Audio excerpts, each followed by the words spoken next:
গৌতম বুদ্ধ হলেন বৌদ্ধ ধর্মের প্রবক্তা। জন্মের পর তার নাম ছিল সিদ্ধার্থ গৌতম। তার জন্ম ৬২৩ খ্রিস্টপূর্বাব্দ এবং পরিনির্বাণকাল ৫৪৩ খ্রিস্টপূর্বাব্দ।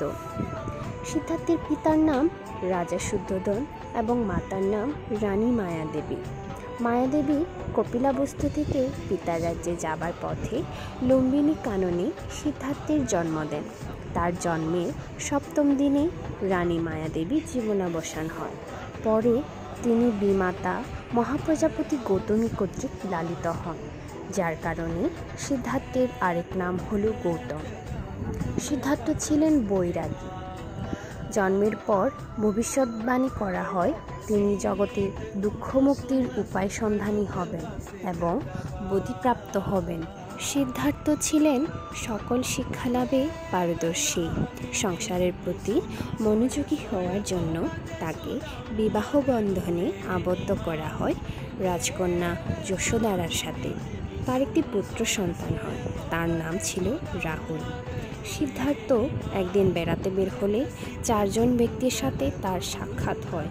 প্রথমে একজন বৃদ্ধ লোক, তারপর অসুস্থ মানুষ, তৃতীয় জন একজন মৃত মানুষ, চতুর্থ জন ছিলেন একজন সাধু, যিনি নিজ জীবন ত্যাগ করেছেন দুঃখের জন্য।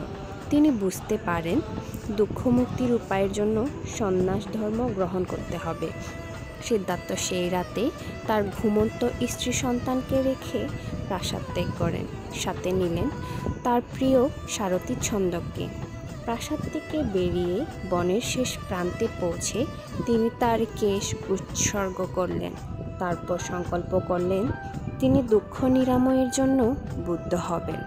ছন্দককে বিদায় জানিয়ে মাত্র ২৯ বছর বয়সে যাত্রা শুরু করলেন জ্ঞানান্বেষণে, যা মহানিষ্ক্রমণ নামে পরিচিত। বছরের পর বছর তিনি তপস্যা করলেন, উপবাসে কাপা দেহে ধ্যান করলেন। তিনি বুঝলেন মুক্তির পথ হল মধ্যম পথ। তিনি বোধগয়া নামের এক স্থানে এক বটগাছের নিচে বসে ৩৫ বছর বয়সে বোধিসত্ত্ব লাভ করলেন।